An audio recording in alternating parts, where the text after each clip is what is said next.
Zerdari. May I request His Excellency Mr. Belaval Bhutto Zerdari to please come up and share his views.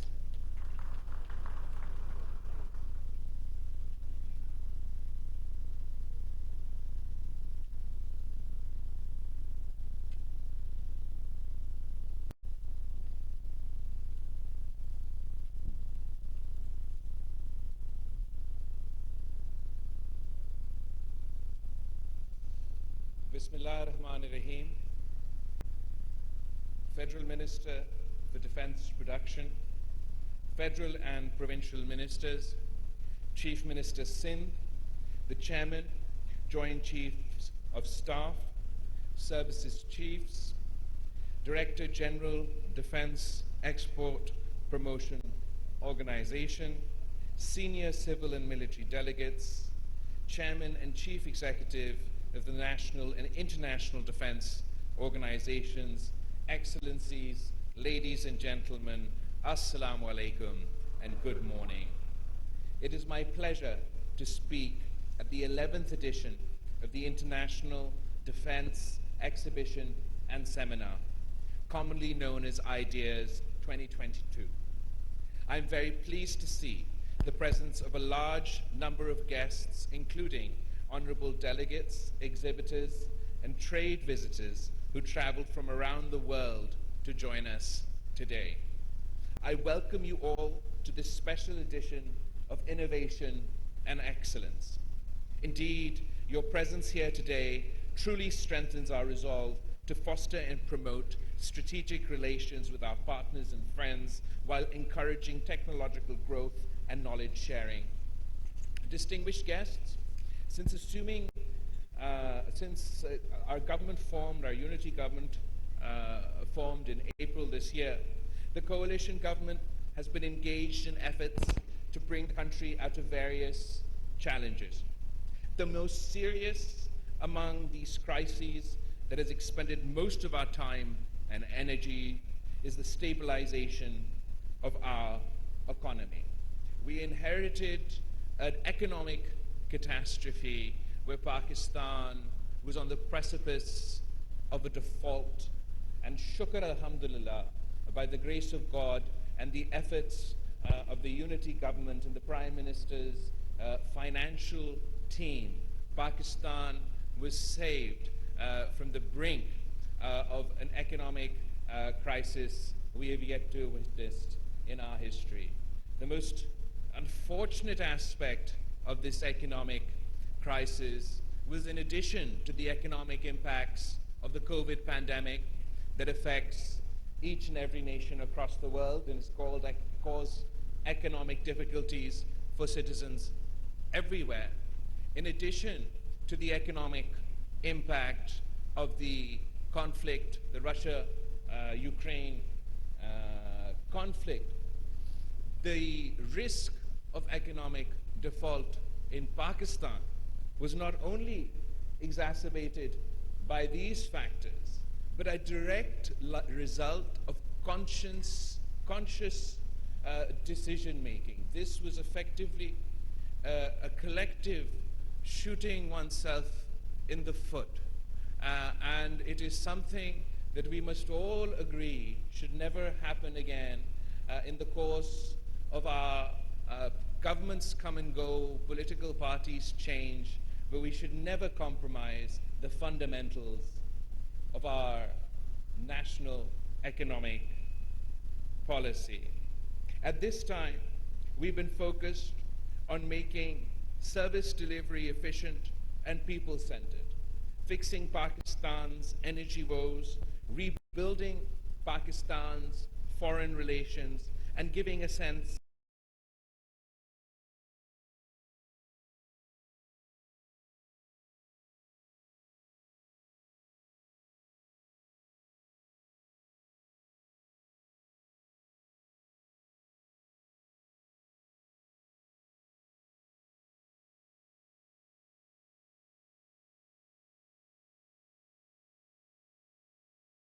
of giving a sense of stability in our policy, if not political, environment. As far as foreign policy is concerned, I'm happy to report of our teamwork and extensive positive engagement across the board. Pakistan's diplomatic relations, diplomatic ties have gone from strength to strength. Over the past 6 months, we've witnessed a positive trajectory of our diplomatic relations, be it with the East, the Middle East, the West, or the rest of the world, culminating in our exit from the FATF grey list, the Financial Action Task Force, and on our way, hopefully, to the restoration of our GSP Plus status. Just while this looming economic crisis was averted and things started to move in a positive direction, we experienced the worst ever climate catastrophe that Pakistan has ever seen. The monster monsoon on steroids, as Secretary General Antonio Guterres put it, resulted in 1/3 of the landmass of our country being underwater. 1 in 7 people affected, that's 33 million people of Pakistan, 16 million of which are children, 600,000 women waiting to give birth. The impacts of this on the backbone of our economy, the agricultural sector, have been devastating. The total loss and damage is estimated at more than $32 billion, which is 10% of Pakistan's GDP. This climate event will directly correlate with a significant portion of our population being thrust below the poverty line. Given the massive scale of destruction, we have been pushed back for decades, but in every crisis there is an opportunity. And we can convert this crisis into an opportunity if Pakistan commits to not only investing in these less developed areas, in these rural areas that have been devastated by the flooding, but also as we look towards reconstruction and rehabilitation, we hope to do so in a climate resilient manner. We too share the aspiration to not only build back, but build back better. In our interactions with world leaders, including the recently concluded COP27, we have underlined the need for concentrated global action to take climate change as a priority. As the chair of the G77 plus China, we have led the demands of the Global South for climate finance and climate justice to enable developing countries to cope with climate adaptation and mitigation challenges. But in addition to that, we have, alhamdulillah, been successful, and this is a success not only of the developing world that has long held this demand, but of Pakistan and the people of Pakistan, that following the devastation from this climate catastrophe, in our capacity as G77 chair, we have successfully negotiated to add on to the COP27 agenda, in addition to mitigation and adaptation, but the concept of loss and damage. Because it was only after we in Pakistan experienced the devastation of these floods that have resulted in a 10% loss to our GDP, that it became evident to us that there was no international financing mechanism for devastation, for loss and damage of this scale. And it was after our own experience that we joined the many countries that have long been demanding that loss and damage be added to the COP and global agenda. And we hope, if it was too late for the people of Pakistan to benefit from the lack of such an institution, that the next country, the next developing country to be affected, will be able to benefit from an internationally agreed upon mechanism for financing loss and damage. There should be no doubt in anyone's mind about the potential of climate change to reverse all endeavors for sustainable development goals. Climate change is one of the most national security threats that can ignite and deepen conflicts. And as we have witnessed, Pakistan is now ground zero for climate-induced disasters and must prepare for the challenges associated. Ladies and gentlemen, today the increasingly complex security environment poses multifaceted threats to national security and stability of the countries. With rapid advancement of technologies and proliferation of related knowledge, we are experiencing a visible change in the established security paradigm.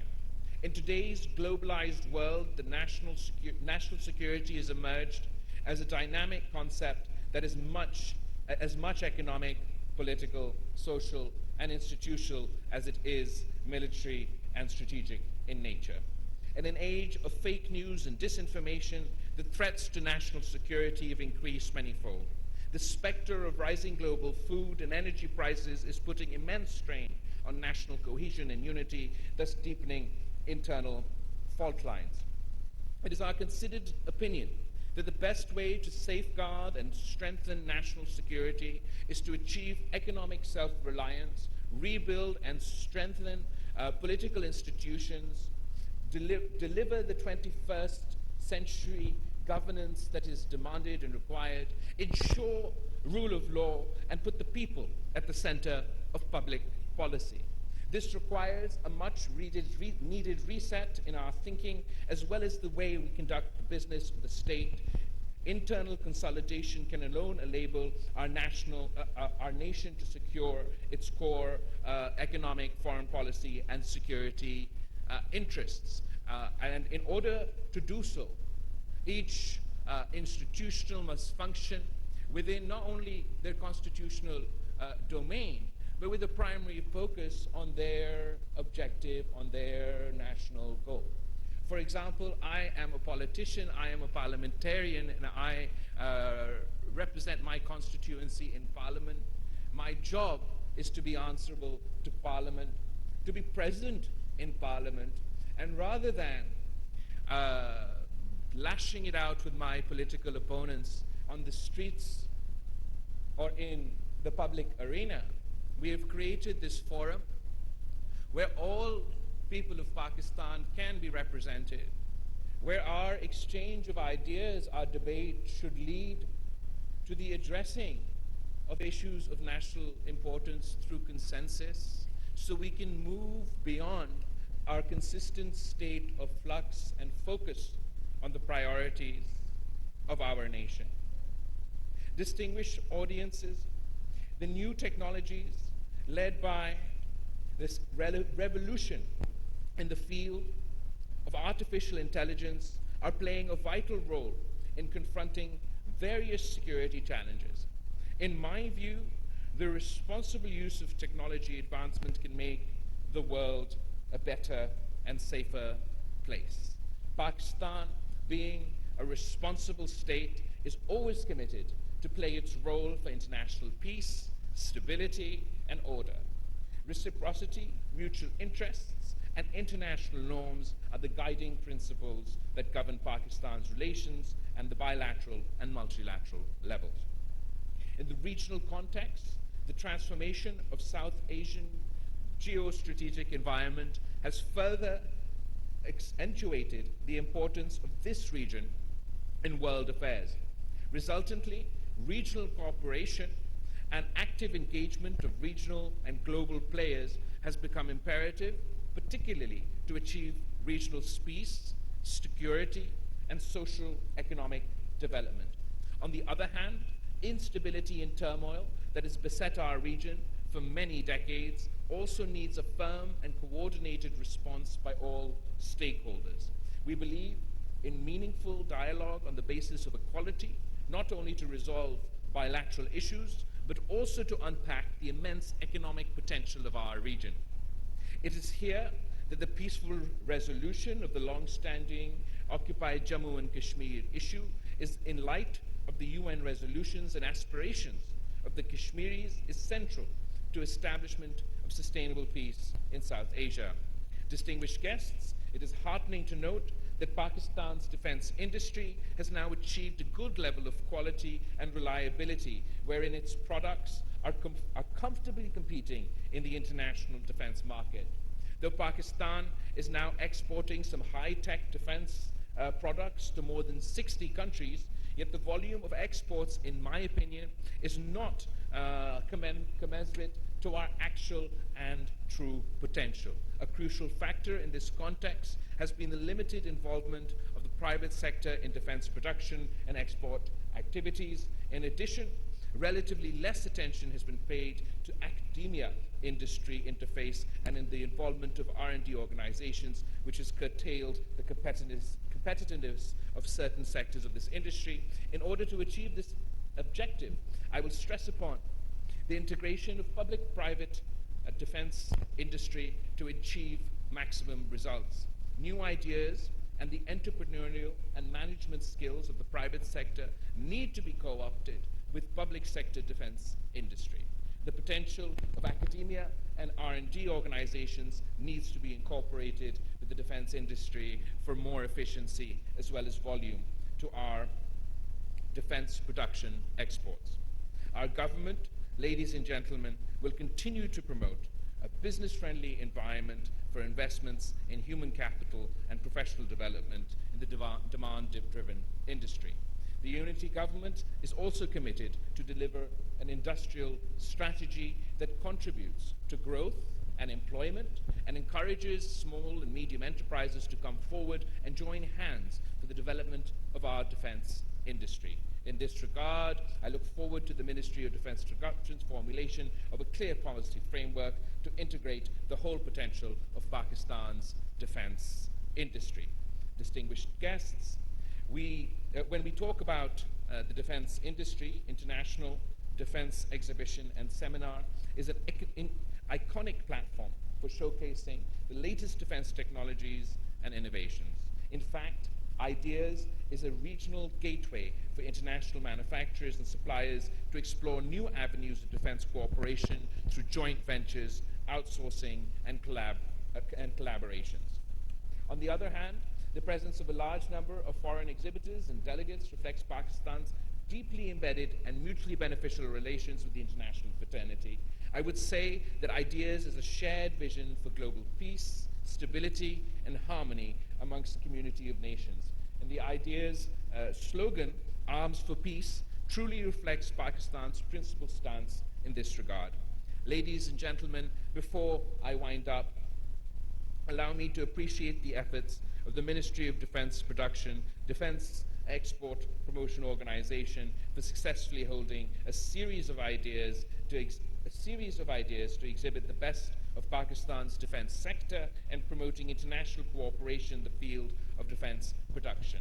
I applaud the continuous support of the federal and provincial ministers, the Pakistan Armed Forces, law enforcement agencies, and the government of Sindh for the successful conduct of this mega event. I am also very pleased to know that the Pakistan Postal Services has issued a commemorative postage stamp to complement the holding of this very special edition of Ideas 2022 in the 75th year of the independence of Pakistan, and I am positive that this landmark event will achieve more progress in the years to come. I thank you all. Pakistan Zindabad.